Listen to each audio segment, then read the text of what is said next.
आज का टॉपिक है संधारित्र। इससे पहले हमने पहले टॉपिक में धारिता पढ़ा और धारिता क्या थी कि किसी भी चालक की आवेश ग्रहण करने की या रखने की, धारण करने की क्षमता को कहते थे।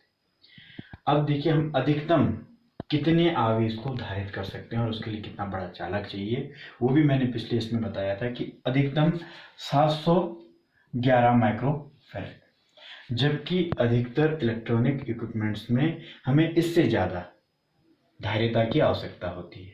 तो अब हम उसको किस प्रकार से प्राप्त करेंगे कि चालक के आकार को बिना बदले उसकी धारण करने की क्षमता को बढ़ाएं, वो युक्ति संधारित्र कहलाती है।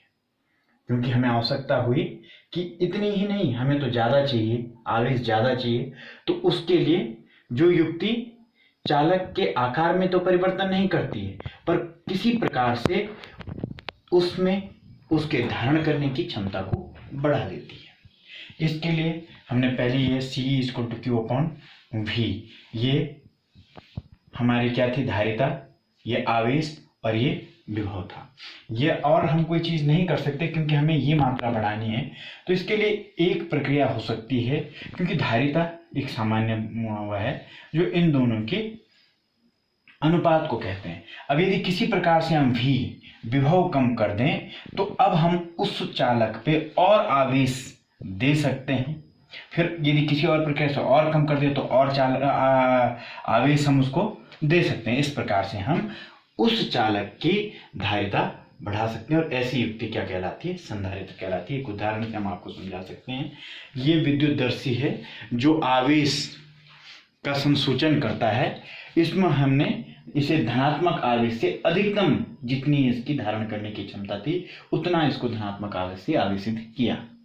अब हमने किसी प्रक्रिया से दूसरा चालक उसके नजदीक लाया और उसके कारण देखिए उसके बगल वाले इसमें प्रेरण के कारण यहाँ ऋणात्मक आवेश और यहाँ धनात्मक आवेश पैदा हो गया, लेकिन उसके कारण उसका जो विभव, जो जितना आवेश था उसका विभव क्या हो गया, कम हो गया। तो एक प्रक्रिया ये हो गई। दूसरी प्रक्रिया फिर हमें और चाहिए, क्योंकि हमें अधिक से अधिक आवेश उस पर धारित करना है, रखना है, तो हमने उसके इस तरफ वाले हिस्से को पृथ्वी की तरफ अर्थ कर दिया और जो प्लस आवेश है वो कहाँ चलेगा, यहाँ पे देखिए ऋणात्मक आवेश इस धन आवेश के प्रभाव को कम करने की कोशिश करता है, लेकिन धनात्मक उसका साथ देता है। यहाँ वो धनात्मक चला गया तो ये और कम विभव हो गया। अब हम इस पूरे जो ये बना हुआ है इक्विपमेंट, इसमें और आवेश दे सकते हैं। इस प्रकार से इसके धारण करने की क्षमता को हम बढ़ा सकते हैं और यही युक्ति जो इस प्रकार की प्रक्रिया करती है उसे संधारित्र कह सकते हैं। और संधारित्र एक सामान्य परिभाषा में है, यदि हम कहें तो क्या होता है कि दो चालक जिनमें बराबर और विपरीत आवेश है और बीच में विद्युत रोधी माध्यम हो, ऐसे इक्विपमेंट को जो हमने बनाया है उसे क्या कहा जा सकता है, संधारित्र कहते हैं। उसका संकेत सामान्य प्रक्रम में ऐसा रखते हैं, यदि परिवर्तित होता है, यदि उसकी जो धारिता है वो परिवर्तित होती है तो उसका संकेत इस प्रकार होता है। हम पढ़ेंगे कि संधारित्र की जो धारिता को प्रभावित करने वाले कारक जो बढ़ाते हैं या घटाते हैं, उन कारकों पर हम थोड़ा सा अध्ययन करेंगे। सबसे पहला है कि जो क्षेत्रफल है, जो प्लेटें हैं, जो हमने कहा था कि दो प्लेटें हैं एक दूसरे से अलग, तो प्लेटों के क्षेत्रफल पर, अब प्लेटें ऐसे में होंगी, यदि वो ऊपर नीचे होती हैं तो उनके अतिव्यापकता का क्षेत्रफल कम ज़्यादा होता है। यदि अतिव्यापकता का क्षेत्रफल कम कर दिया जाए, जो विभव है वो विभव क्या हो जाता है, बढ़ जाता है।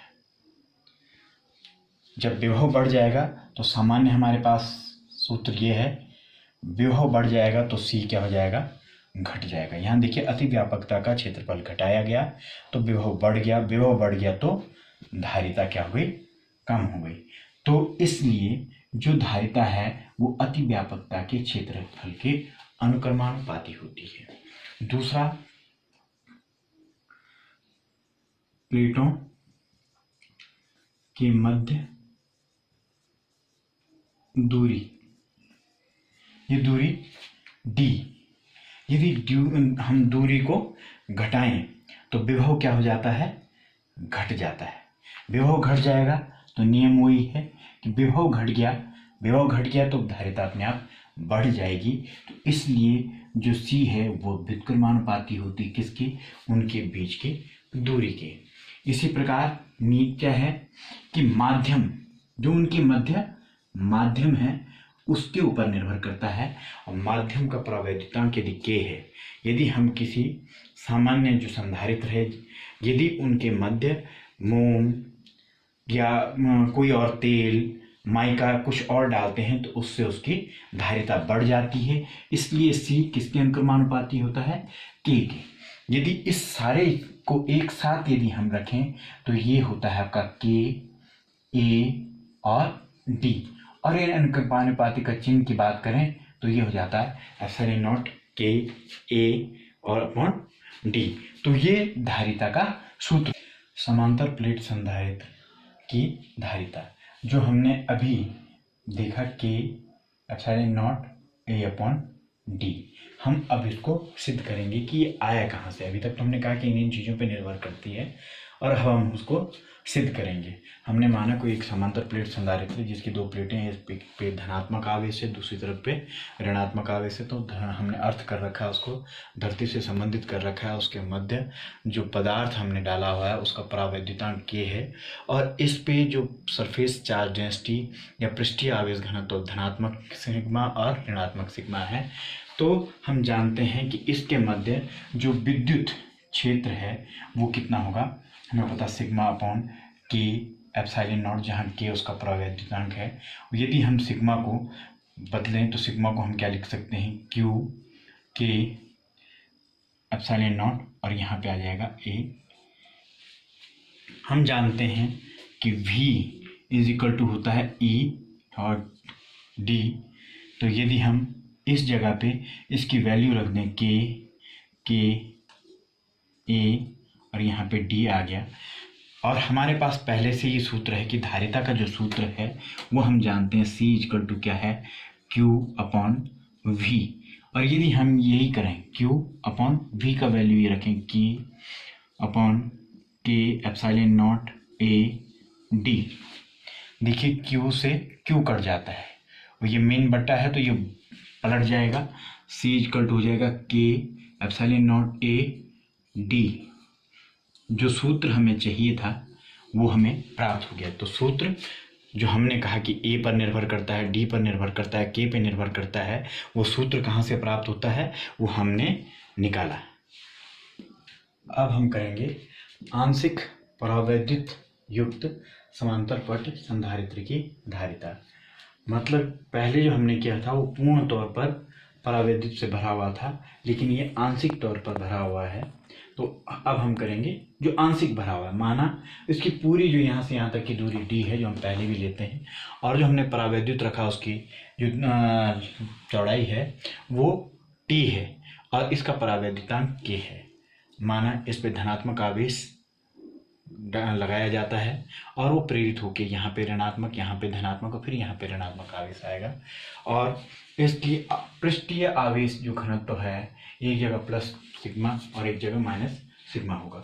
अब हमारे पास दो जगह हैं तो दोनों जगह के विद्युत क्षेत्र हम निकालेंगे। पहले माना हमने यहाँ का निकाला, तो यहाँ का निकालने के लिए हम इसको E0 हमने माना, 0 मतलब वहाँ कोई भी परावैद्युत नहीं है, तो वहाँ का होगा सिग्मा अपॉन एप्सिलॉन नॉट, क्योंकि परावैद्युत नहीं है। और इसको हम लिख सकते हैं, सिग्मा को लिखते हैं Q अपॉन A, तो ये होगा सिग्मा A क्या आपका हो गया। दूसरा जिसमें परावैद्युत है, अब वहाँ क्या विद्युत क्षेत्र आएगा, E आप लिखिए sigma upon K epsilon not, और इसको लिख सकते हैं Q K और एप्सिलॉन नॉट और यहाँ पे आ जाएगा। पहले भी हम विद्युत क्षेत्र निकालते थे, फिर विद्युत विभव निकालते थे। अब यहाँ भी हम विद्युत विभव निकालते हैं और हमें पता है V equal to E into D होता है। लेकिन यहाँ दो विद्युत क्षेत्र हैं तो अलग अलग होगा, अलग अलग लंबाई के हम लिखेंगे E0। देखिए E0 के साथ हम क्या लिखेंगे, क्योंकि E0 इन क्षेत्रों में है तो D माइनस T, ये बाकी क्षेत्र बचा, तो इसको हम लिख सकते हैं D माइनस T। दूसरा हो गया E, इसके लिए क्या लिखेंगे, क्योंकि E ये किस में है, इस क्षेत्र में है, इसके लिए लिखेंगे हम इंटू टी। अब इनका जो मान है हम वो रखेंगे क्यू एप्सिलॉन नॉट ए, और यहाँ हो गया डी माइनस टी, ई यहाँ पे हो गया क्यू के एप्सिलॉन नॉट ए, और यहाँ पे हमारे पास टी। जो उभयनिष्ठ चीज़ें हैं वो बाहर आ जाएंगी, क्यू एप्सिलॉन नॉट ए, अंदर रहेगी डी माइनस टी और प्लस टी बाई के, ये हमारे पास है v। और अब हमें पता है कि जब हम v निकाल लेते हैं तो अब हम दूसरे सूत्र का प्रयोग करते हैं, ये सभी इसमें लगेगा, c is equal to Q upon v। q का वैल्यू q जो है, और v की वैल्यू हम यहाँ से रखेंगे q एप्सिलॉन नॉट a, यहाँ पे आएगा d minus T plus T upon के, q से q कट जाएगा। अब हमारे पास क्या आएगा, जो c का सूत्र है वो आएगा हमारा, ये ऊपर चला जाएगा epsilon not a upon d minus T plus T upon के। ये वो सूत्र है जो आंशिक परावैद्युत के, जिसमें आंशिक परावैद्युत हो संधारित्र में, उसकी धारिता को बताता है। इसमें भी केसेस होंगे, कंडीशंस होंगी। तो पहली कंडीशन माना हमारे पास क्या जाती है, T is equal to D, ये बराबर हो जाता, मतलब पूर्ण क्षेत्र में पूर्ण तौर पे हमारा परावैद्युत भरा हुआ है, तो क्या हो जाएगा, T इक्वल टू डी है तो T इक्वल टू डी, यहाँ से हमारा क्या हो जाएगा, डी डी एक दूसरे को कैंसिल कर देगा, यहाँ पे डी बाई के आएगा, तो के कहाँ चला जाएगा, ऊपर, और जो हमारी वैल्यू आएगी वो सी एप्सिलॉन नॉट ए और डी के, और नीचे आ जाएगा आपका डी, क्योंकि डी और के ऊपर चला जाएगा। ये हो गया जो सामान्य हमारा पहले का सूत्र था। दूसरी कंडीशन हो सकती है कि T is equal to zero, मतलब यहाँ परावैद्युत है ही नहीं, तो यहाँ जीरो, यहाँ जीरो, और सिर्फ हमारे पास आएगा C is equal to epsilon naught A upon D. ठीक है। अब इसका दूसरा जो तीसरा केस हो सकता है, वो हो सकता है कि जो T हमने रखा परावैद्युत है, उसकी जगह क्या हो, धातु की पट्टी हो, जिसका K क्या हो, अनंत हो, धातु की पट्टी।